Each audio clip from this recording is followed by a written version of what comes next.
Good evening, ladies and gentlemen. I'll call this regular session of the Reedsport School District 105 Board meeting to order. We do have a quorum. Would you all please stand for the pledge of allegiance? I pledge allegiance to the flag of the United States of America and to the republic for which it stands, one nation, under God, indivisible, with liberty and justice for all.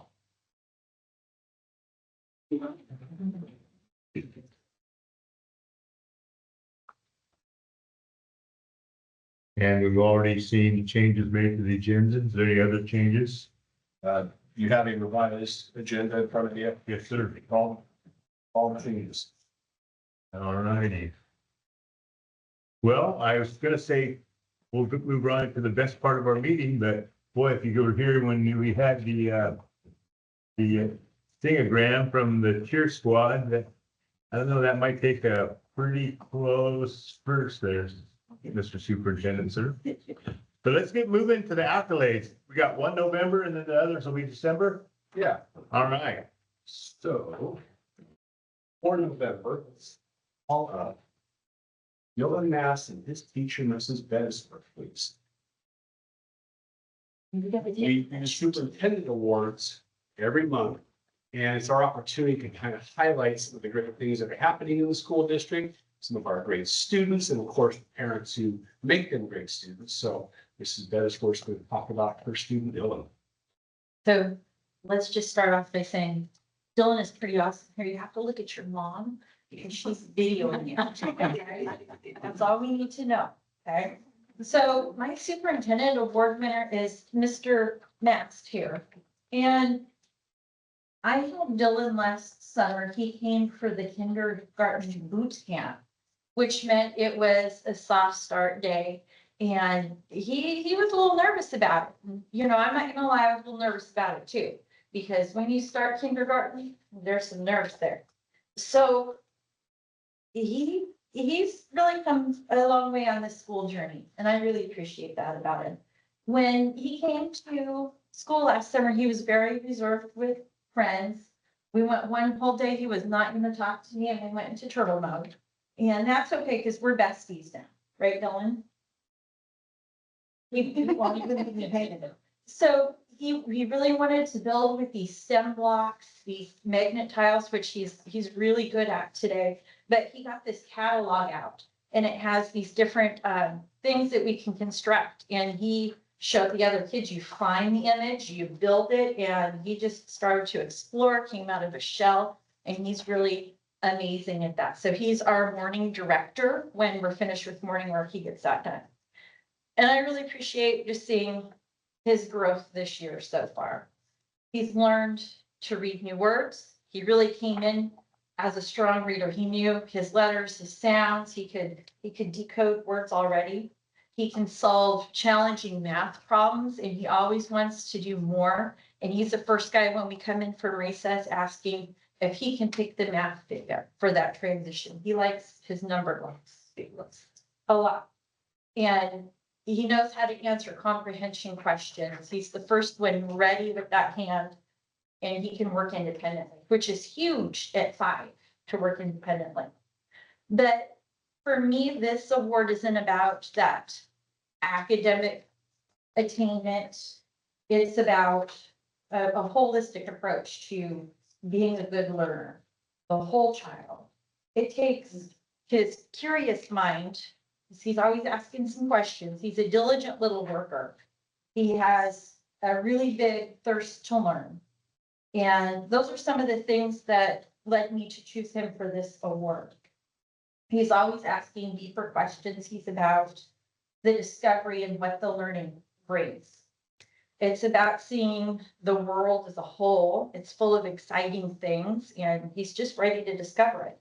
So in our class, we believe that learning is about more than just the books, the tests. It's about growing into that kind and responsible person who really supports our learning community and helps us to have a happy place to be. We need that leader, and he's right here. So he has a lot of qualities that really make me proud, and it exemplifies my outlook in the classroom. And one of his best qualities is his heart.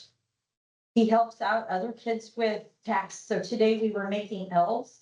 And some of those little boots that those elves were wearing with the bells on the toes were short cut out. And so I said, Dylan, you go get your scissors, you're going in. And he did, and then he went and helped some neighbors. He's responsible, he's doing what's best, he's making good choices, he's learning to be brave and stand up for what's right, including participating in PE, even if it's not scooter day, you know. We're getting there. He has many impressive qualities for a guy who's only 5 years old. He is a stand-up gentleman. He's also quiet, and he's a conscientious student. He's going to observe first, and you really wouldn't look at this guy right here and think he's got a big sense of humor, but he does. He's quite funny. He is wrapped up in that neat package, but he's quite witty. He laughs at my jokes, which, you know, I think I'm the funniest person in the room, but he, you know, he might egg me on just a little bit too much, but it's okay. So one day he was sharpening pencils for me, right, Dylan? And he pulled up the pencil and it had the chew marks in it, because, you know, kindergarten, we put everything in our mouth. And he says, Mrs. Bettesworth, I think we have a beaver in the room. So our running joke is that we have a class pet that's a beaver. And everybody really believes we have a beaver, but we don't. We don't really have a beaver in the classroom. So this morning, Mrs. Bettesworth strung yarn all the way down the long hallway, and we put the Santa sweater that belongs to my dog. And we told those kids that the beaver got loose on us. You couldn't even wear that sweater. But they're still convinced, aren't they, Dylan? Yeah, even though we have a figurative beaver. Yeah, so what I really want to say about him is he's just very strong learner, great for our class community, and really shows us what to do. So please give my friend a round of applause.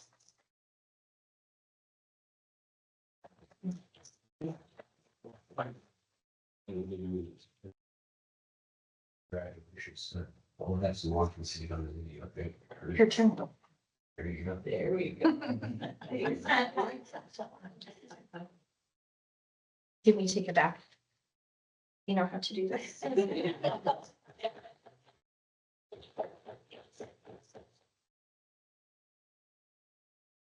So we have two students that are here for us in December. We'll start with Carol Colton, and she brought Taylor Shirai with her today.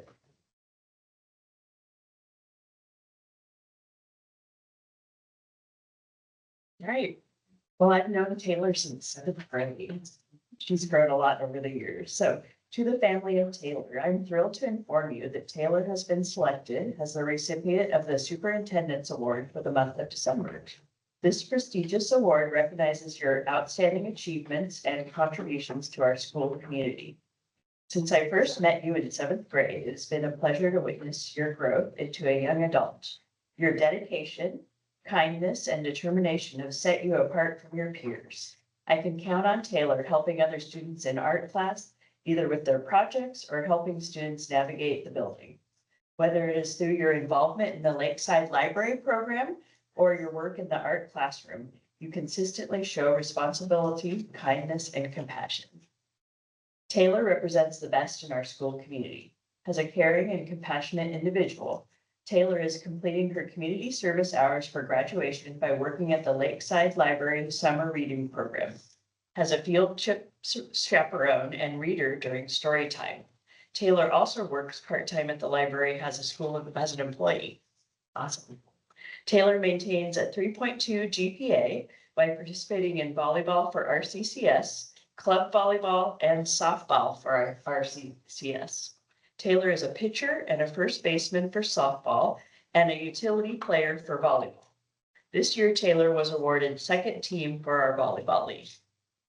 Not only are you an artist who produces beautiful artwork, but you're kind and responsible and a helpful student in class and in our school community. Taylor is a leader at RCCS. As the school sophomore class representative, Taylor helps set up for assemblies and dances. Wow. Your maturity, kindness, and sense of responsibility make you an excellent role model for your peers. I have no doubt that you'll continue to achieve great things in your final years of high school. So on behalf of the entire school community, I congratulate you on this well-deserved recognition. Your dedication and hard work have not gone unnoticed, and I'm excited to see what the future holds for you. Congratulations on being awarded the Superintendent's Award for the month of December. Keep up the excellent work. Awesome.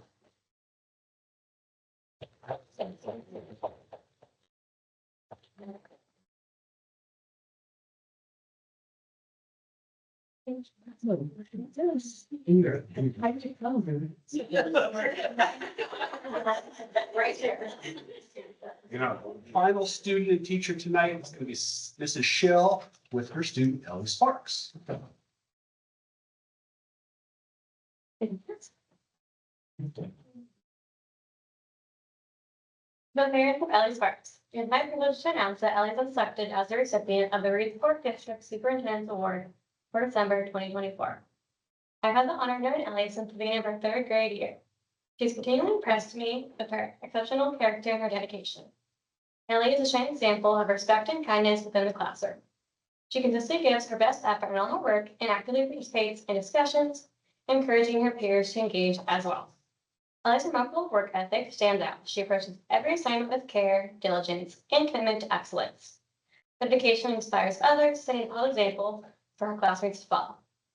Ellie's respect for her classmates and teachers fosters a positive and welcoming classroom environment. Her kindness and genuine concern for others makes her a joy to be around.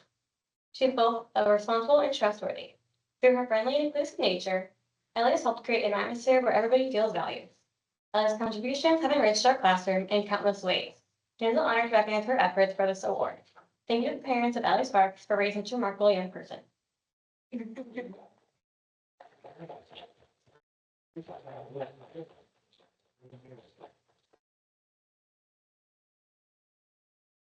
And I think we need to get a quick photo op if we can get the three teachers and students class up one more time.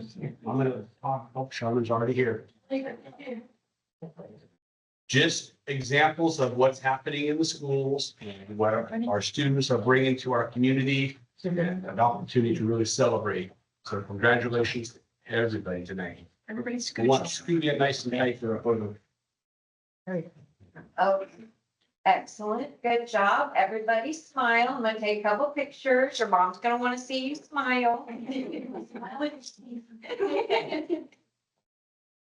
Last one. All right, my phone's being slow. Good job. Yes, t-shirt, KK.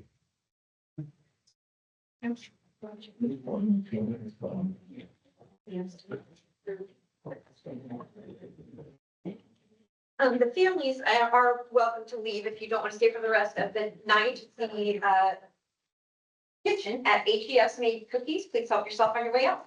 Thank you, guys. Thank you.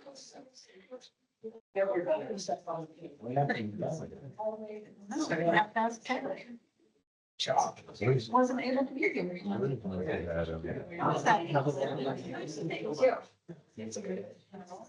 Thank you.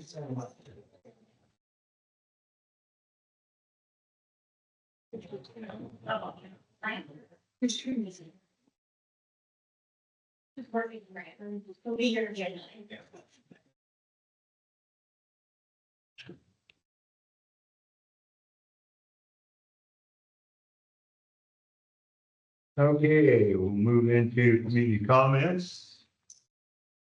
You have two people to sign up for community comment, and then you have a written comment that was submitted ahead of time, which is a part of your board packet. All righty, individuals that may present a community comment to the board on agenda items. Please note on the sign-in sheet with which item you wish to address and fill out a community comment card at the sign-in table. If you are limited to no more than 3 minutes, you may address the board on a topic not on the agenda if it does not pertain to a complaint against a staff member or student. However, the board reserves the right to refer the matter to the administration. Anyone unable to attend the board meeting, of course, can also do the community comments through the board secretary and also the technology that we have here. And let's see here.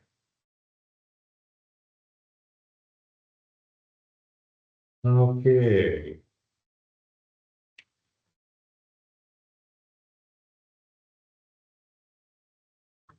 Alright. Mrs. Adams, the ARE president, has the community comment request card. You want to present your community comment? Yes, please. Dear board members, as the ARE president, I would like to raise the issue of the quarterly staff survey we recently received. I have had several teachers approach me with concerns about the survey, and they are seeking clarification from the board. While the consensus is that the staff appreciates that the board is actively seeking our input, it is not clear what the intention behind the survey is and to what purpose the solicited information will be put. We are excited for the opportunity to improve our school culture and address important issues affecting our schools.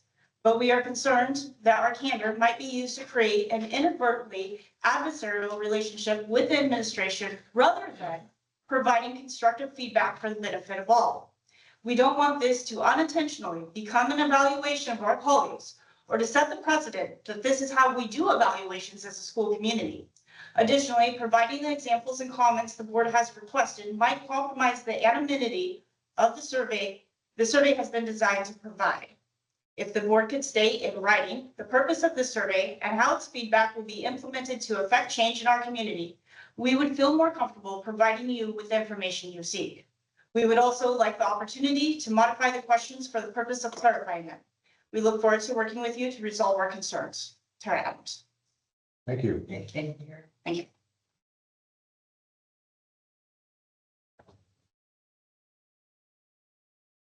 Okay. Next one up will be Kim Clardy. Thanks, Gary, and the board. I just had a couple of questions. At the last board meeting in November, John stated that he is reporting 590 and our actual enrollment is 550. Isn't that what got us in trouble last time with the budget? If not, I mean, that's what part of my understanding was the last time. That's just the way I understood it. I went back and listened to the report or to the video, and that's what he had said, that he's reporting 590 to the Department of Ed, and we only have 550 enrolled. So maybe I misunderstood, but that's what I understood it. And also I wanted to address in the last meeting, you guys talked about an RFP for the transportation. I don't know if you guys are all familiar with the ORS 297 A, B, and C, but if you're not, you really should read that. That talks about the difference in the RFPs. You also need to be aware that there is different RFPs. One's a sealed bid, one could be a sealed proposal. There's totally two different sets of rules for those. So if you're not aware, then please read up on that before this RFP goes out, because it's definitely something that you guys need to consider. And also with that RFP, you know, I'm hearing rumors and stuff that the auditor is requesting it. Auditors cannot request that, they can only recommend it. So if you're being told that it is a request and that you have to do it, that's not true, because auditors are not allowed to do that. So that's just something for you guys to think about, and I really appreciate if you don't know that ORS, that you please read it. And it's online, you can look it up. So, thank you. Okay, thank you, Kim. Thank you.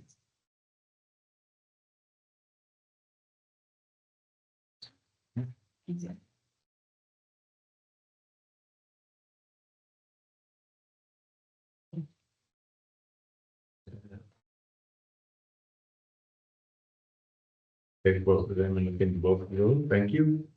Moving on, let's move to reports. Assistant Business Manager Josh Cook. Good afternoon. I set a piece of paper that looks like this on our guide's desk up there next to you. Last month I provided you the quarterly summary for Q1. This is an appropriations summary. So far for the year, we are within appropriations. So nothing outstanding there, just trying to, I said, continue to add a piece of information each board meeting for you guys. I gotta show you got two of them. on that shelf, so. If you can't find one, I'll make sure to file you one before it out. That's what we can.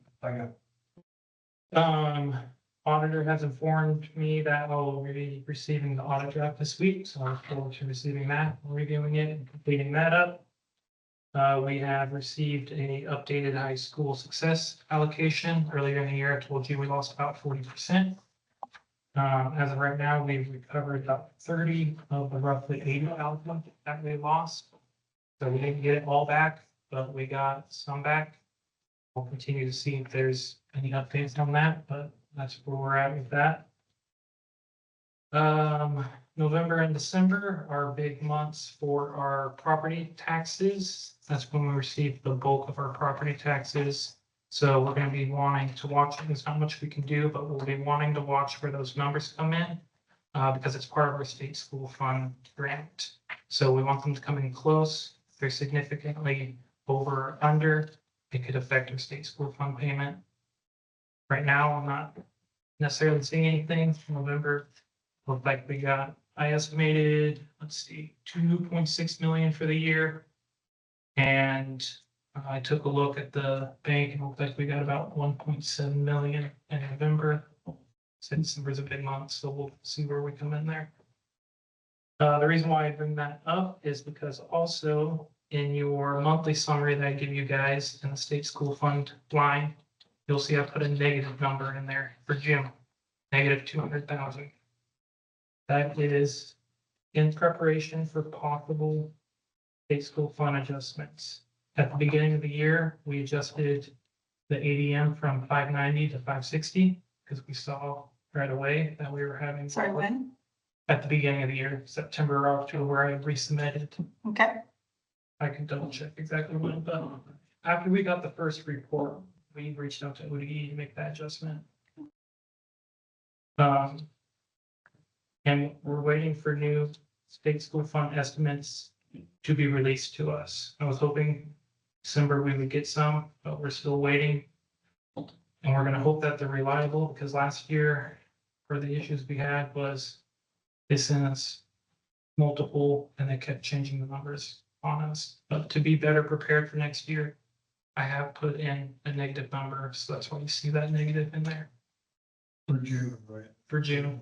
That's kind of a placeholder right now. Like I said, we're waiting for more stuff to come out, but I want that to be in there for us to be ready. I mean, we know numbers are declining, we know things are happening, so.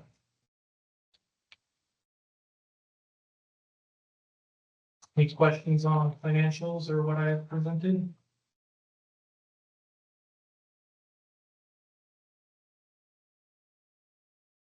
No questions? Thank you, Josh. Thank you.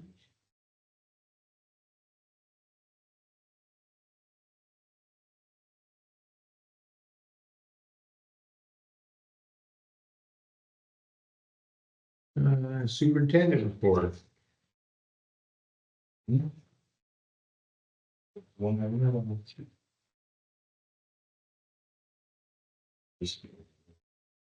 Okay, high school, elementary school, and then superintendent report.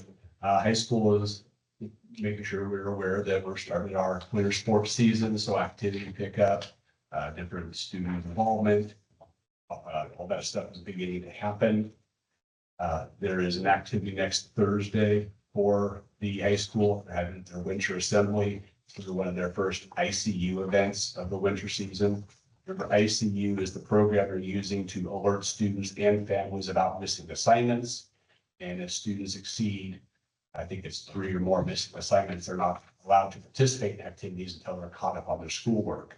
So that is one of the first ones of the winter season. It can also affect sports. On the ICU front, there's already been 1,150 assignments completed this year as a result of ICU, going out, alerting parents, alerting kids, hey, you're missing, get your work done. If you don't, you're going to be excluded from certain activities. So they're starting to see quite a bit of result for this extra effort on the teachers' parts to alert students in a different manner that there's still work to be done. They're falling behind. At the high school, they're going to be doing a English department readathon fundraiser. I haven't seen a readathon in a long time. Back to my elementary days, but I'm glad to see that. And I hope they raise a lot of money because that means they're doing a lot of reading. To wrap up, Missy, Jerry, and Tara all went to the law conference that was in Eugene last week. Heard quite a bit of dialogue out of that. There was a lot of learning that went on because it's all in a very informative conference. You get to comment on a lot of information that's new for the year in schools and things that are affecting schools. So that's always an eye-opening event. And I've talked to each of them a little bit. They've all had quite a few stories to share. On the Highland front, the Highland Elementary School is going to have the STEP program come out to the classrooms in the 3rd and 5th grade. They're bringing the salmon eggs in and the tanks. And over the month of January, hatch the salmon, get them to the small stage before they return them to the STEP for fin clipping and release in the spring. Highland wants to report that at this time last year, there was 508 discipline referrals recorded. Same time this year, there's 176. So roughly a third of discipline. Nice to hear that. Want to give an appreciative nod to the Rotary. They've donated over 100 library books this year. And a shout out to Jenny Story and other volunteers who have been coming in, helping to cover the catalog, get those books placed into the library. Mrs. Januszewski is going to be holding the Highland Holiday Concert next Wednesday, the 18th. You'll recognize that because the legislative session that is available for you is at the ESD that same night. And finally, I think last spring, Dr. Shima Takahara came in and talked about placing 1st grade students with the planter boxes. And so those 3x3 gardens are going to be available. And it's going to be for the students to take home over the summer. I remember that was part of a study that he was conducting for medical research, but wanted to use our students and the students that can feel for the project. So there's still happening going on. At the district level superintendent board, last Thursday, we're all aware we had a tsunami warning. And in going to both of the school buildings and debriefing and reflecting with the staff, there was some good input about areas we can continue to improve. We have good notes on what those things are. One of the obvious ones that we sent out to families in our letter was we, for safety reasons, brought school buses up near the schools because we're taught that bridge by Les Schwab is a potential fail point for the district, and if the buses are all parked below, we wouldn't have any up here on this end of town. So we brought buses up. In hindsight, we should not have parked the buses so close to the school because that created a sense that we're evacuating when we know that our schools are actually safe zones and we don't need to evacuate them in a tsunami because we're above the high water mark. So examples like that, things that we learned and will continue to improve on. I really appreciated our community and our parents' response to that. While there was a strong interest in families coming and picking up their children, they did it in a calm manner. There was a lot of toys. Our staff were able to work efficiently and get students to their families and any kids checked out. Calm all around, made the entire process effective and appropriate. We didn't have any panic. We didn't have any accidents. All students were accounted for the way they needed to be. So that was good. Next Wednesday, the 18th, you have a unique opportunity to meet with Luna Wright, Chris Boyce, David Brock Anderson, David Brock Smith and Dick Anderson at the South Coast DSD. That is for school board members and administrators to have a listening session with those different legislators. So when we get to the later part of the agenda, I do want to get a yes, no tally, who's going down and who will lead rides, and so we can RSVP for ourselves what day that event. Wednesday, 19th. Through, you want me, through the dinner hour. Right now, we know that the governor has put out her governor's recommended budget and set the school funding for the entire state at 11.3 billion. That is a significant increase over what we've seen last year, was about 10.3 billion. So this is a 10% increase to her money. We also know that with the PERS increases, that 600,000 of that is occupied by the, with money we'll have to be putting back into the PERS system, but it's still a significant increase overall. From what has been a typical pattern. And her and her team have done some revisions to how they see funding, and instead of using a 20-year regression model and narrow it down to a 10-year regression model, instead of paying on a 50-50 split over the biennium, they pay now on, she wants to pay on a 49-51, which is more appropriate for schools. So just some 49-51%. Just some modernization to how they assess and determine what's going to be appropriate for school funding. So we won't know what this school funding budget is until the legislature goes through all of its steps and all of its processes. But we do know from all past that the governor's budget typically becomes the floor, and then the legislative session determines through the various committees what they set the budget at.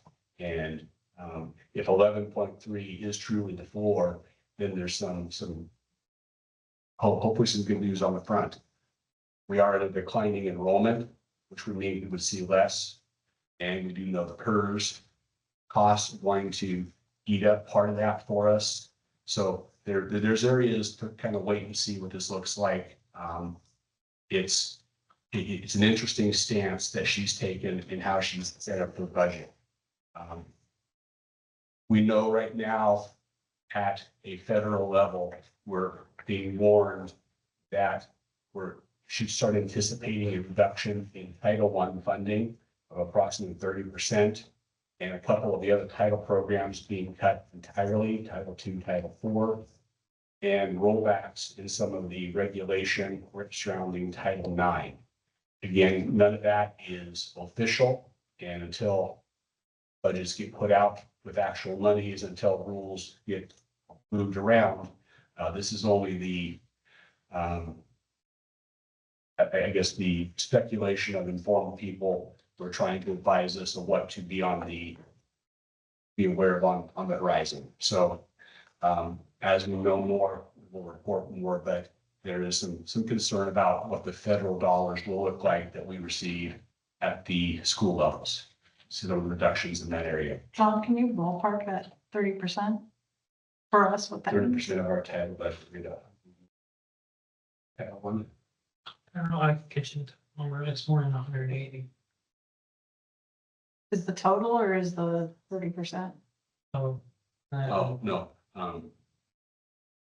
Her title is more than that. It's hundreds of thousands. So 30% would, off the top of my head, probably more in the 50 to 70, but I can more accurate number. It's just. a rough one. Yeah, and until we see changes, Right. there's always some fluctuation every year. We do have to usually wait for the actual number to come in, but 30% is a much more significant hit than we've seen in a long time. So just some things that are happening out in front of us. It's always interesting during a legislative session. There'll be a lot of proposed laws. I believe the estimate is they start with thousands of laws at the start of the session, and the time they work through committees, many of those laws that are being proposed don't even make it out of committee. And by the time they get to the end of the session, there's only hundreds that they're dealing with. So school laws that affect schools will be in there. what will come through. We don't really have a way of forecasting. The lobbyists and the people who keep us informed are 100% confident. They say that we will see zero legislation on PERS reform. So we know we have this $630,000 of the PERS costs, and we're going to see zero reform through legislation to the PERS process. So we should anticipate having those kinds of expenses when they actually come through. And that's what I've got. Are there any questions? So can I, so 12/1/24, enrollment's 148. Well, please. You know, same page again. 12/1 enrollment. 11/1 was 552. So when do we get reimbursed from the state a month in arrears on enrollment? Is that how I- You get payments, ADM-wise, adjustments. Adjustments, so about midway through the year, so about now, they take some data, updated data, and then they send out new estimates. So we won't see, when I updated the ADM, they allow a time period for all school districts to update their ADM. And then they take actual numbers throughout the year. And then they go, okay, this is the estimates, these are the numbers, take all that, and they recalculate the state school fund estimate, and they tell you what your new estimate is. So you don't get a new estimate every month, but we should hopefully see the changes for what we've reported in the next month or two. So when school started in September, we had 544, right? That was our, then we So was that reported at the beginning of school year, 544? No, but that initiated our reason for wanting to adjust from 590, which we projected last spring when we set up the budget and said we need to roll this back because we don't have 590 kids. And so that was kind of the alarm bell for us. Yeah, we submit a form called the estimate of membership and revenue, and it's actually due early next month. And that's when we make those projections off of like For next year. for next year. Yeah, so you do it well in advance. So then what are you gonna project? Well, that's gonna be a question. Are we gonna continue to expect declining enrollment, or we maybe gonna hold steady 1 year? You know, other conversations we're gonna have to have. In the spring, we'll start having to pick what number we're gonna use because we're at the factor, the starting point of our budget Right. off the revenue that we're anticipate turning in. So last year when we were ending, is that where the 590 came from? Yeah. Because we had that many? We thought 590 was gonna be the right spot. And at the time, we knew that was going down. And we were at 600 prior. Well, we dropped down to 590. Well, we needed to drop down much lower. So we went down to 560 at the start of the year. We see a lot of ebb and flow. Winter is always a down point historically, and then in the spring, we see some uptick. So right now, we hope that this is a lower point, and you see in October, it's at 580. Okay, we get up to 570. We won't know. The kids are here, we'll see them, we can count them. We get adjustments on our attendance as much as 6 months after the year is over. Next December, we'll still be getting adjustments on this year's attendance factored into our revenues. It's a big process they calculate for us. You're always dealing with about 3 years of budget at a time. You're either setting yourself up by estimating your future, dealing with the adjustments of the previous year, and living your actual right now. That seems Difficult. ridiculous, yeah, especially in our district. It's 10, 15 kids drop out every month, you know? It's tough. A lot of schools. Is there another way of doing that, or is that the only way to do it? This is a pretty good way based on actual students. I mean, But it can bite us in the butt, right? I mean, it's good, and You have superintendents who will have a gamesmanship and will always report higher numbers than they've got and figure out ways to deal with adjustments at the end of the year because they want the money, more money up front. Okay. And so, What it comes down to is that it's a really poor way to fund schools. You know, especially when you factor in our accelerated needs, special needs, you know, we have a higher disproportionate population of students with special needs. Yep. And we're not funded for it. And so this tie to enrollment is particularly catastrophic for small schools and small rural schools. It's a terrible way to fund schools. Because what, so 548, I'm just curious. And then we got 100 sped kids, thereabouts, grade 10, yeah. 110, so Yeah. 24%. 1% of our population, last time I was counting, yeah. And that can fluctuate too, Is it a little, yeah. a little? Yeah. But never really in our favor. I mean, it always 11% goes up. 11% is what you're capped on for funding, and we're at 21. So we don't gain any of the extra revenues that go for that additional 10% of students we have. This is the formula. This is what we have to go by. And Reedsport had a great argument in the 70s before Measure 5 came in, where your local revenues could be part of your school district. And this used to be one of the richest school districts in the entire state of Oregon. The timber revenues and the local economy, this was the richest district just because of that. And when Measure 5 equalized everything, Reedsport got hit particularly hard because you've been at such a high. And in the equalization, all the money goes to the rest of the state. What that looked like was that in my graduating class, probably out of a class of 89 kids, 70 went to college.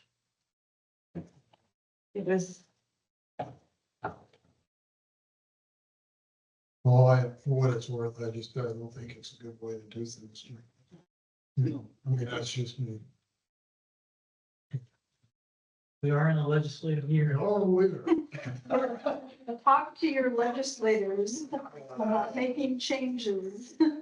Which brings me to a question. On this forum at ESD on Wednesday, the 18th, you know, the politicians you knew, they haven't shown us anything, you know, in the last several years. I mean, what, do they have a subject matter principles they're going to discuss? Otherwise, why waste our time?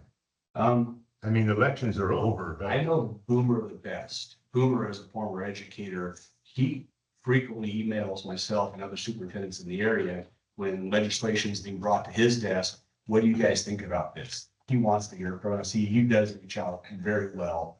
And when I have something I want him to know, he's the first person that I'll get a hold of, because I know he listens to me. He reports what we think on the South Coast in his job. Now, he is in the minority party right now. And so sometimes it doesn't always go the way we want, but he does try and he is listening to us. So I will give props. I don't have the same relationship with the other three. I have spoken with Dick Anderson a couple times, but I don't think he comes from education the way Boomer does. No, it doesn't. Great. The superintendent group, we meet on Thursday and we are planning what that night is going to look like.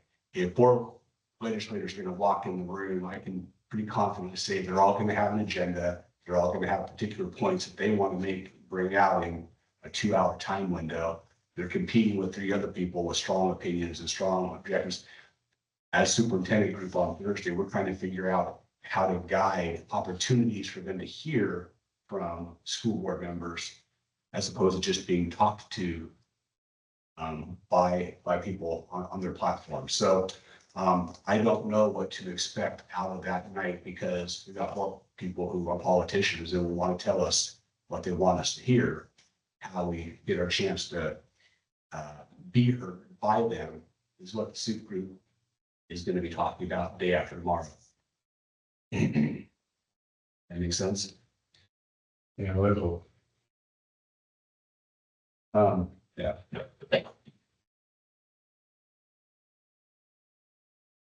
All right, any questions for John or Rich or John? John, thank you, Rich.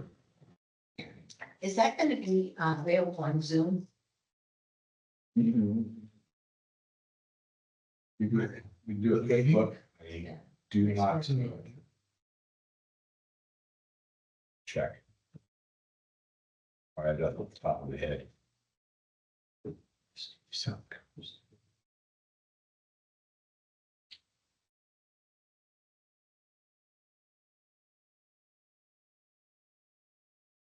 Your agenda doesn't have anything for a link.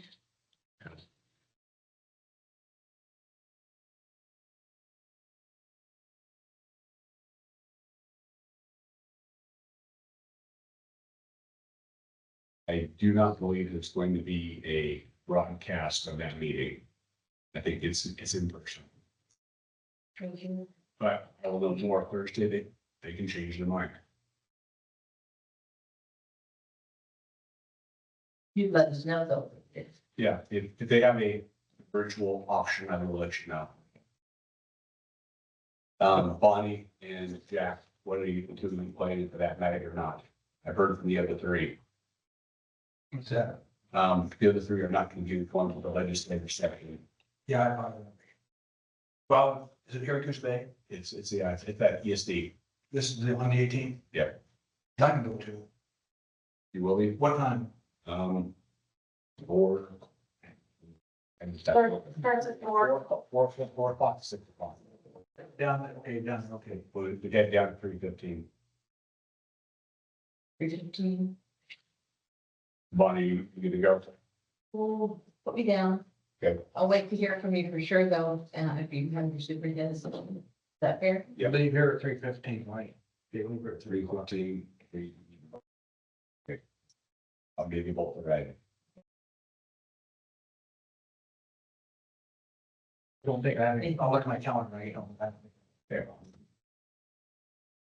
Okay, moving on, then we'll go to the consent agenda. These are actions that are routine or usually called for no discussion, such as approving minutes of previous meetings, acceptance of donations, and similar actions are often handled together in one vote by the board. Entertain a motion.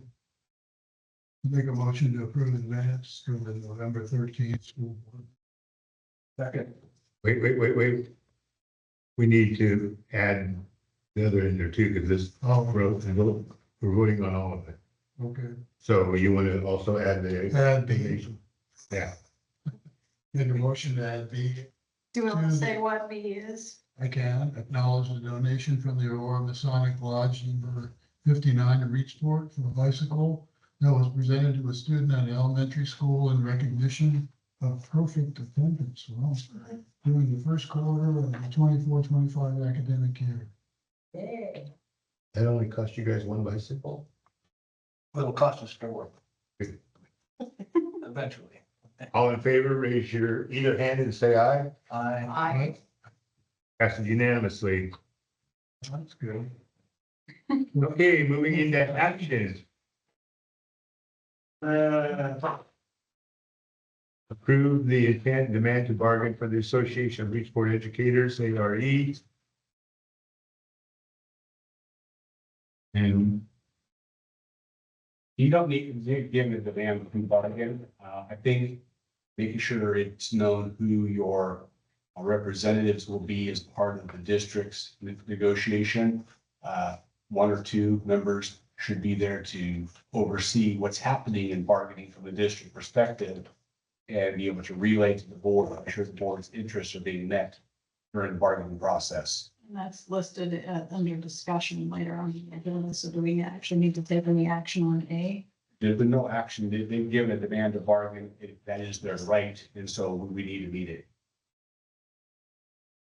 so we can bring that up again in discussion then. Yeah. Just let me know who wants to serve on the committee. And then these, the elections and resolutions for the OSBA, does that need to be in a written form or can it be? You can do it right now out loud and we'll record them for you and then Charmin will submit it as determined.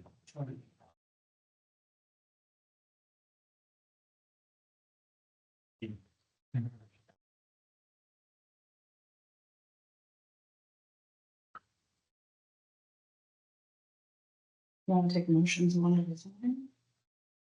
Yeah, we probably better. We'll do these one at a time, guys, so, when I call for the vote, just raise your hand and say aye. First one will be, B is in boy 1, Board of Directors, position 9. You can see them as they're highlighted on your board packet.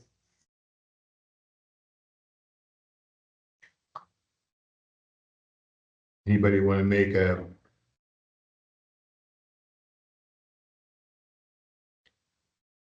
nomination for either one of them? I'll make a nomination for Steve Hamerson. A second.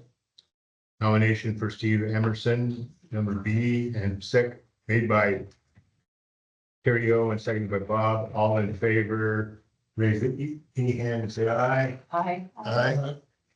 All right. Schools votes for Steve Emerson. And resolution number 1, amends the OSBA due schedule.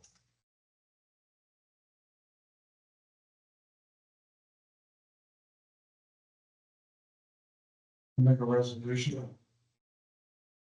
Should to vote no. Second. Motion made to vote no by Bob, seconded by Jack. I'm staying. Huh? Oh, sorry, you're in call.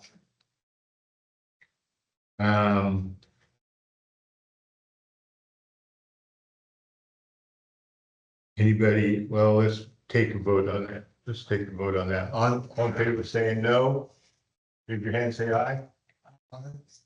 Two. All right, yes, to adopt. Anybody? Or we're gonna go C, abstain, or D, no action?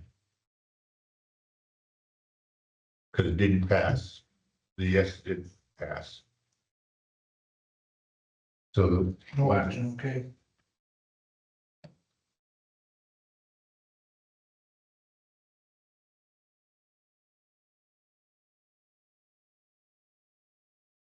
Waiting to hear, So the vote was, say it again? the votes to amend the OSBA due schedule. And I have no information on what they want to change that to, so. We're I giving think them it carte. doubles our current schedule over the course of 5 years. 5 years. Currently, we are at, 1,400.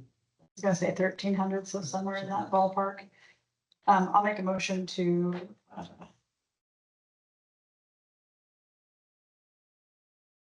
What's it do, Carrie?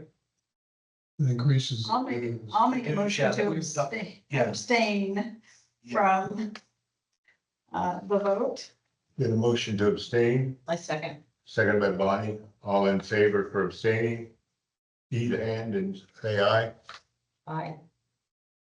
Well, There's 3 part of talking about it.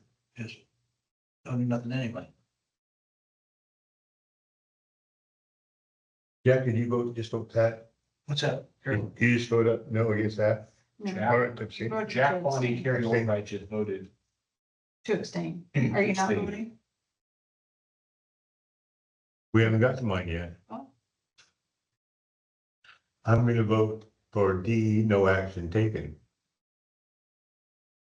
So, looks like we are going to vote no, or to vote to abstain by simple majority.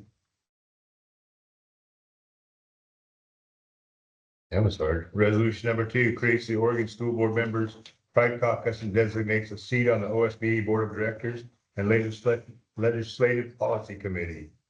I'll make a motion to adopt, yes.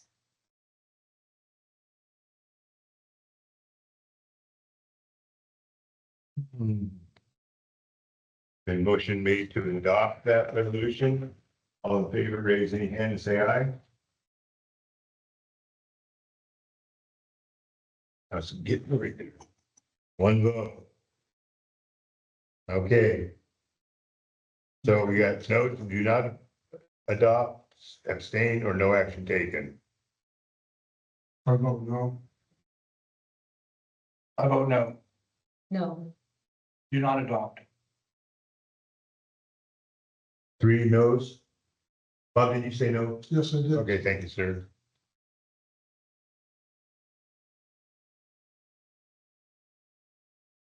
Okay, that'll be a no vote then.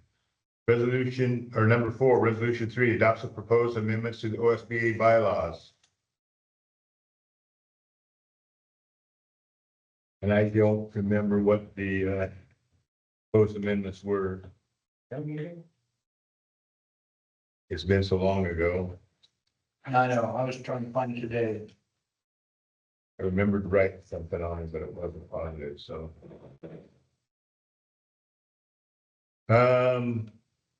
Entertain a motion for resolution, resolution 3. Make a motion for a no vote. I second. Made by Bob, seconded by Jack, all in favor of not adopting resolution 3 for the proposed amendments, raise your hand and say aye. Passes by 4-2. You want to vote abstain or? Okay, thank you very much.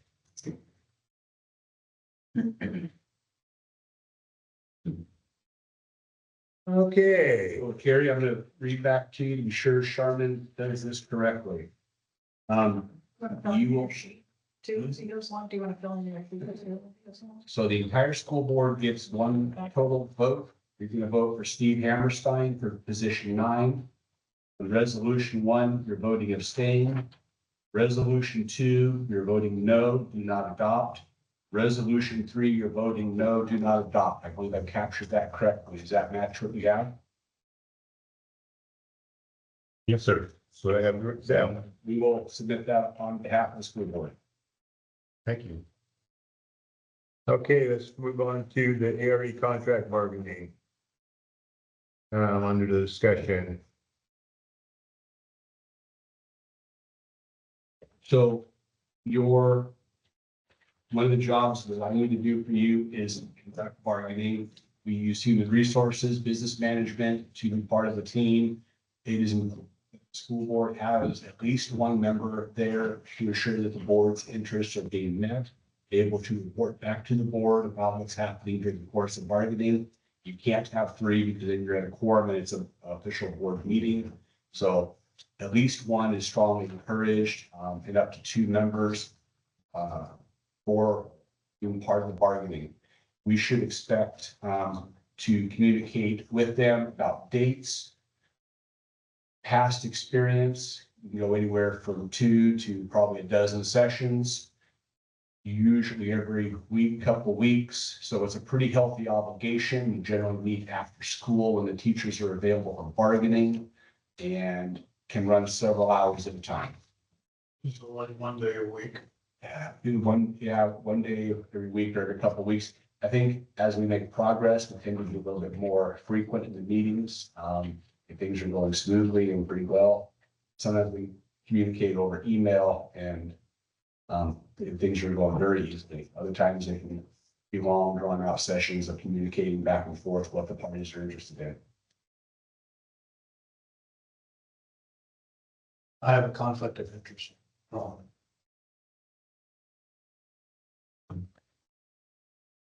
Different associating.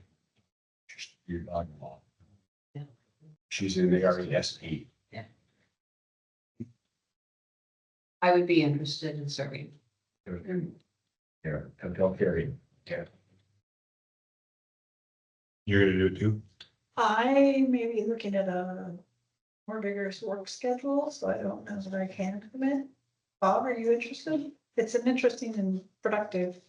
I've been in them before, not education, but, yeah, they're interesting. I don't know where the other thing I'm involved in is gonna end. I think it's supposed to end. When this is supposed to start? Like next month? We could propose beginning as early as January, probably after the winter break. We have to. Yeah, sure. Thank you. Well, You both. Carrie Jones, it sounds like Bonnie and Bob. Yes, sir. Okay. And then you can put me as an alternate if you need a backup and I am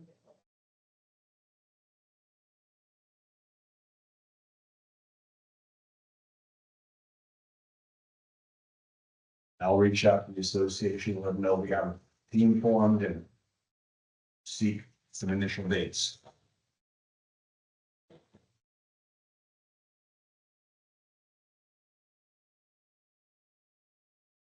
Okay, back up to, there's any more community comments?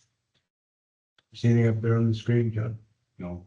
Hey, Jones, I got a question. Is this door actually locked during the meeting? Because somebody tried to get in and they said they couldn't get into the. They're not out there now, but they tried to get in through the meeting and they couldn't.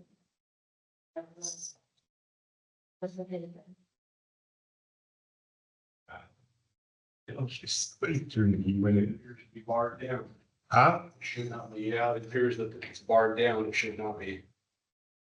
Did it get, The crash bar. oh, When the chair left or whatever. Yeah.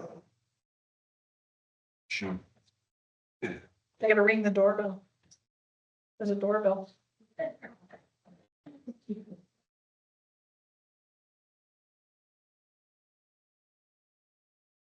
okay. Board member comments. Carry on. We had some interesting listening sessions with our district community on Thursday, the 5th. Some of the other board members and I went and had scheduled talks with 5th and 6th graders, parents in 2 different sessions, and the RCCS building.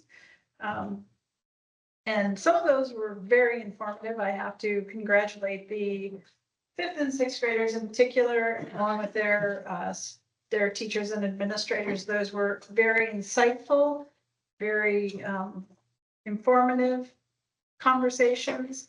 They came prepared with their rationales about what they thought. I enjoyed those conversations very much.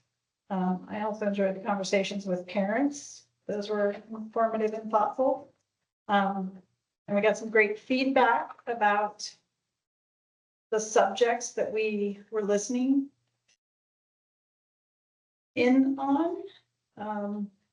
That's my comment. It was informative.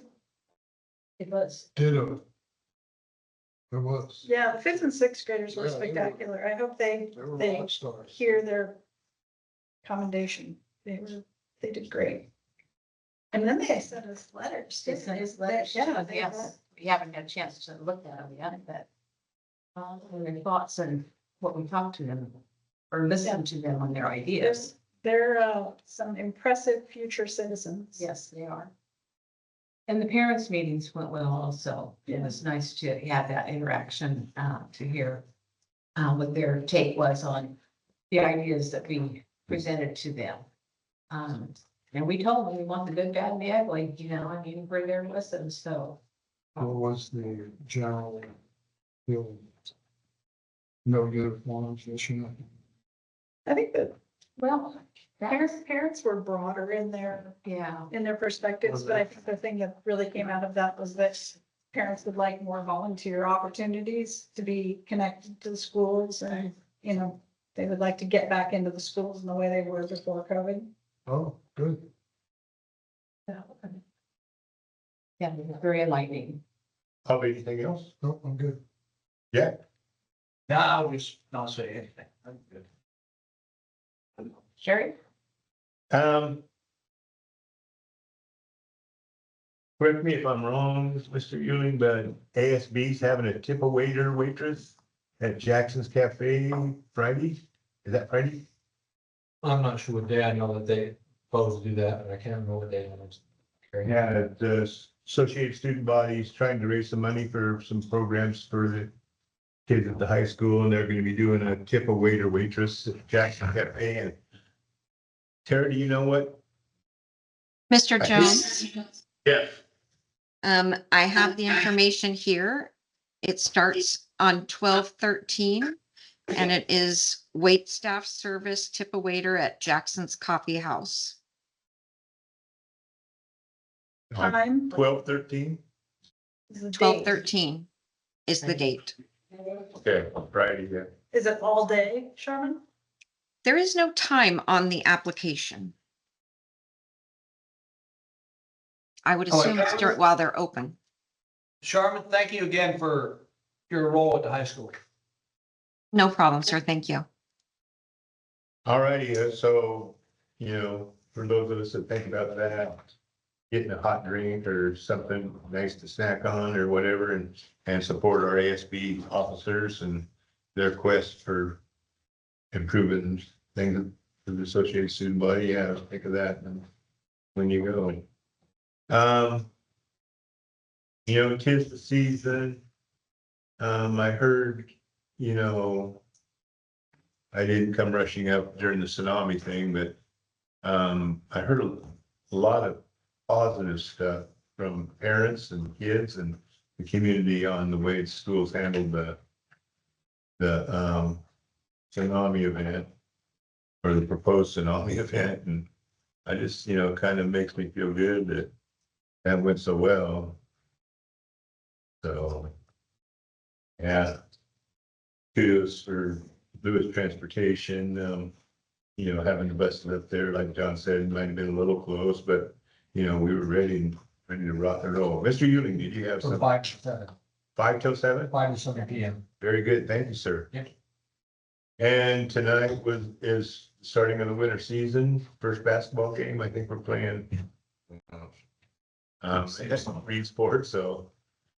The Vikings are coming to town and Vikings are coming. yeah. Hopefully they'll have to leave with their shields down and their tail between their legs after boys and girls beat that one. Fine. Yes, went to the Arts Festival of Jewett and okay, you're reading the trees and stuff that people did up to auction off. They were really, really cool, really, really cool. And I really like the ones that I got. Okay. So, but they were, it was very festive and I'm glad to see Ruth participating in that. Earning money to help our kids and stuff. Thank you.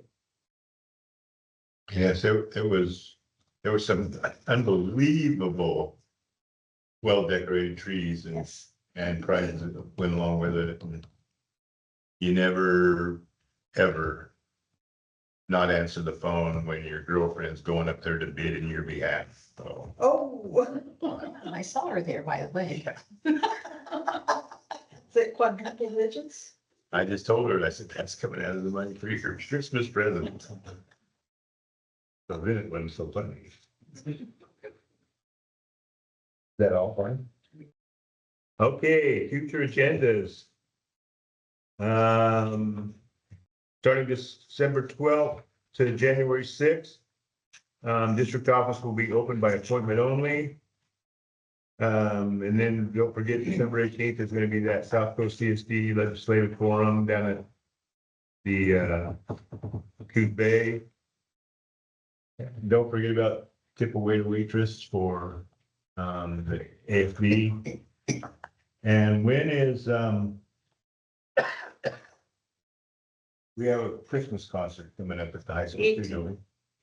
Wednesday, the 18th. Huh? Wednesday, the 18th. That's the same day. Same day. Oh, Oh, rats. oh. I'm the only one with an elementary school student. Well, I'm excited to hear that we're gonna have a Christmas. And can't wait to get up there to the high school and, watch the basketball game just so I could do the test end. I'm sure that Larry's up there in heaven just smiling and bit ear to ear. Any other good of the order? Yep. Yeah, one thing is, at Highland, there were pictures, Mrs. Watts posted pictures of the doors being decorated and stuff, and I was really pleased to see that. We used to do that years ago. And it just is a lot of fun. The kids enjoy it, the staff enjoys it. Everybody loves to see, and then, I don't know if they do a competition, and voting on the best doors. Excited to be festive. Just to be festive, yeah, it's very, very pretty, and I've heard, things from Mrs. Beresford about the Dumas and to do kindergarten and stuff. Might have to take a peek in there, this week, so I'll see what's going on. Yeah, I'm hearing great things about this one. Yes, Yeah, the community is excited. very, very pleased. Any other things? Ladies and gentlemen, thank you for attending. We are adjourned.